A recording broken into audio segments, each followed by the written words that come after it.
నువ్వు వచ్చి నా రూమ్ లో పడుకున్నావు అంటే ఆల్రెడీ నీకు అలవాటే కదా 10 మందితో పడుకోవడం, నాతో కూడా ఒకసారి పడుకో అంతే, ఒకసారి last time.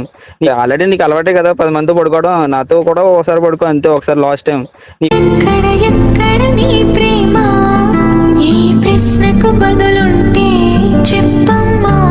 First of all నీ పేరేంటమ్మా? నా పేరు వచ్చి శిరీష. శిరీష. సో ఎక్కడి నుంచి వచ్చావు? ఫస్ట్ నేను మచిలీపట్నం నుంచి వచ్చాను. మచిలీపట్నం అంటే ఆంధ్ర నుంచి వచ్చా. సో ప్రాబ్లం ఏంటో క్లియర్గా నువ్వు చెప్పు మా ఆడియన్స్కి.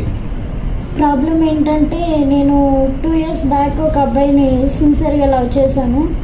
2 years బ్యాక్ సిన్సియర్గా లవ్ చేసి ఇంకా మ్యారేజ్ చేసుకుంటాడు కదా, ఇంకా ఎలాగ హస్బెండే కదా అని నేను క్లోజ్గా మూవ్ అయ్యాను. ఓకే. క్లోజ్గా మూవ్ అయ్యి ఇంకా తనే సర్వస్వం అనుకొని నేను ఇంకా ఉన్నప్పుడు మేము క్లోజ్గా ఉంటాం కదా, మేము క్లోజ్గా ఉన్నప్పుడు వీడియోస్ తీయడం, ఫొటోస్, ఇంకా నేను అనుకున్నా తన భర్త అనుకుని నా సర్వస్వం. ఇంక మేము ఫిజికల్గా కలిసిపోయాము.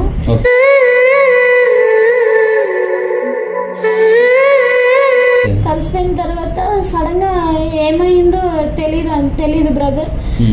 సడన్ గా తన ఫ్రెండ్స్ ఆ అమ్మాయి మంచిది కాదు, బైకుల మీద తిరుగుతుంది, అది ఇది అని చెప్పేసి అన్నారంట. తను అక్కడే ఉంటాడు. అయితే చూసాను అని చెప్పేసి నాతో గొడవ పెట్టుకుని తన ఫ్రెండ్స్ మాట విని బ్రేకప్ చెప్పేశాడు.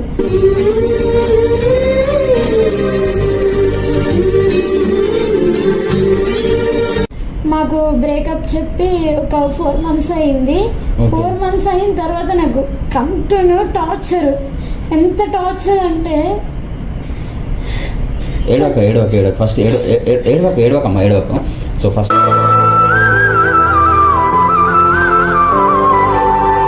అదే చచ్చిపోదాం అనుకునేటప్పుడు ఇంతకు ముందర ఎందరితో ఆటాడిందో ఈ ప్రేమ, ప్రతి ఇద్దరితో మీ గాథే.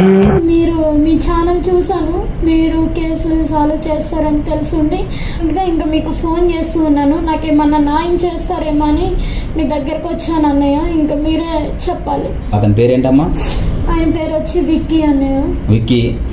విక్కీ ఒక ఆడపిల్ల నేను నమ్మి వచ్చింది ఎక్కడికి పడితే అని అంటే అది నార్మల్ విషయం కాదు. సో నువ్వు అర్థం చేసుకోకుండా నువ్వు ఎవరో చెప్పిన మాటలను వినేసి రూమర్గా మరి నీ పాయింట్ ఆఫ్ వ్యూ మాటలు వింటే కానీ మాకు అర్థం కాదు. ఎందుకనంటే ఈ అమ్మాయి మాత్రం సిన్సియర్గా ఉన్నట్టు మాకైతే కనిపిస్తుంది.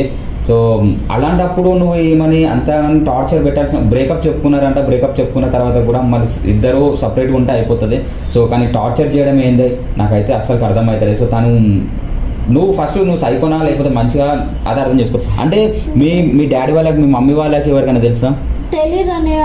నాకు మా డాడీకి మా మమ్మీకి నాకు ఒక బ్రదర్ ఉన్నారు. బ్రదర్కి తెలియదు. నేను కనీసం మా బ్రదర్కి కూడా చెప్పుకోలేకపోతున్నాను. ఎందుకంటే తను కూడా బాయ్, నువ్వేం చేయకుండా ఆడు ఎందుకు అంతలా చెప్తాడు, అంతలా చేస్తాడు అని అంటాడు కదా అనేసి నా బ్రదర్కి చెప్పుకోలేకపోతున్నాను. కనీసం ఆడది మా అమ్మకు కూడా నేను చెప్పుకోలేకపోతున్నాను.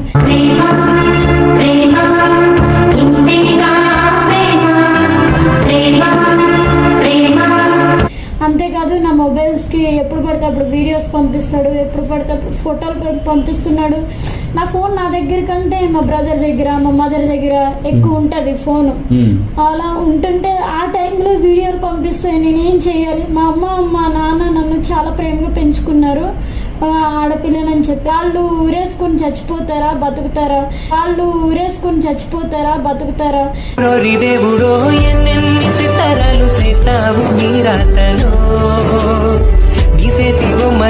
నేను అది కూడా రిక్వెస్ట్ చేసుకున్నా.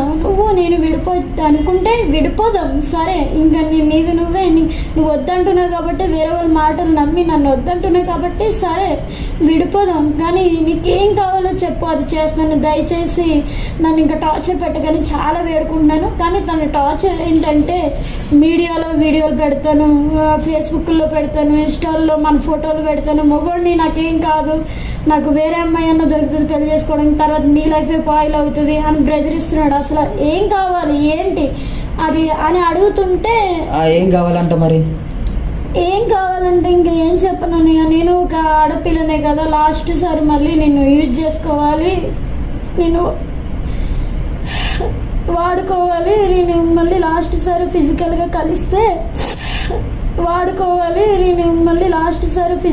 కలిస్తే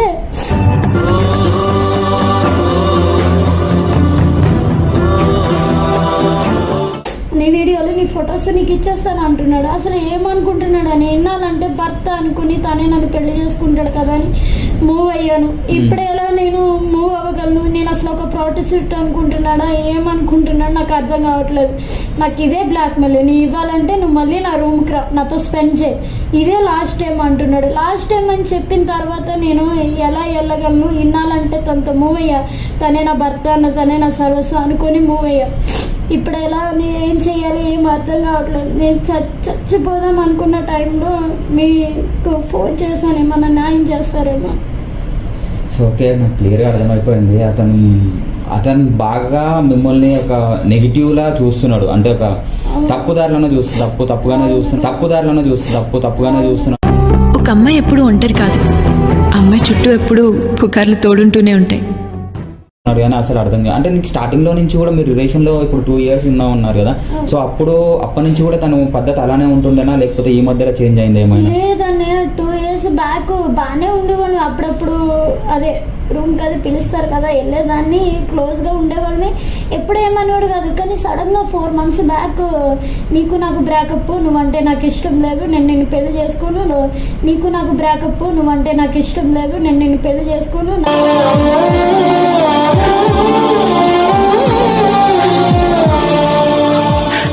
నాకంటూ ఒక ఫ్యామిలీ ఉంది, నాకు నా ఫ్యామిలీ ముఖ్యం, నువ్వు వద్దు అని చెప్పేశాడు. ఏమైంది?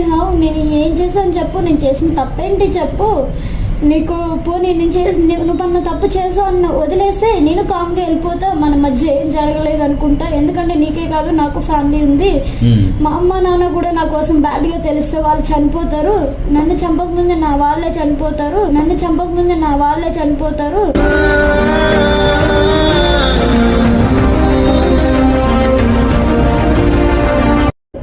అని చెప్పేసి చెప్పాను. చెప్తే మాత్రం ఇదే అడుగుతున్నాడు అని, ఒక్కసారి మళ్ళీ రూమ్కి రా, ఫిజికల్గా కలవాలి, కలిసిన తర్వాత నీ వీడియోలు నీ ఫొటోస్ వస్తాయి, లేకపోతే మీడియాలో పెడతా, యూట్యూబ్లో పెడతా, ఇంకా ఫేస్బుక్లో పెడతా అని నన్ను బ్లాక్మెయిల్ చేస్తున్నాడు.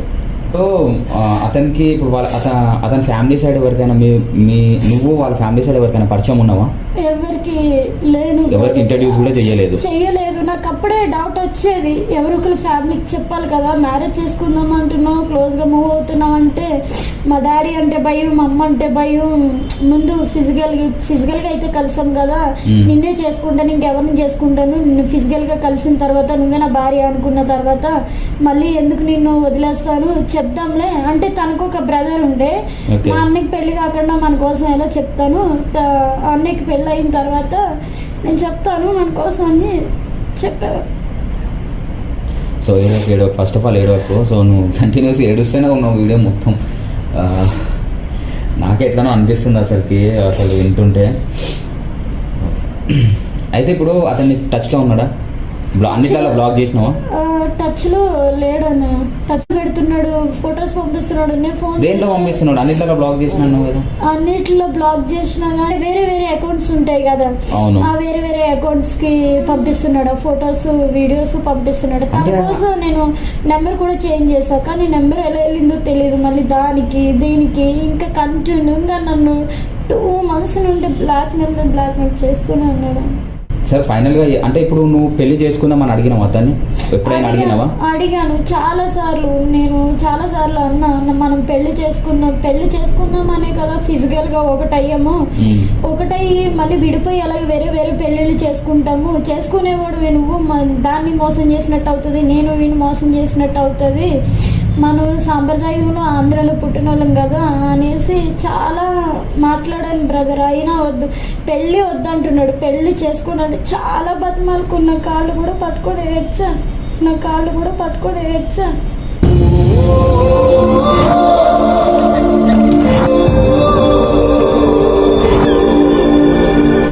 అయినా లాస్ట్ మాట ఇదే, కాళ్ళు పట్టుకున్నా కూడా అసలు వినిపించుకో, అసలు కాళ్ళు పట్టుకొని కూడా ఏడ్చాను. నువ్వు కావాలి నాకు, నువ్వు లేకుండా నేను ఉండలేను, కావాలి నాకు, నువ్వు లేకుండా నేను ఉండలేను. నువ్వే కావాలంటుంది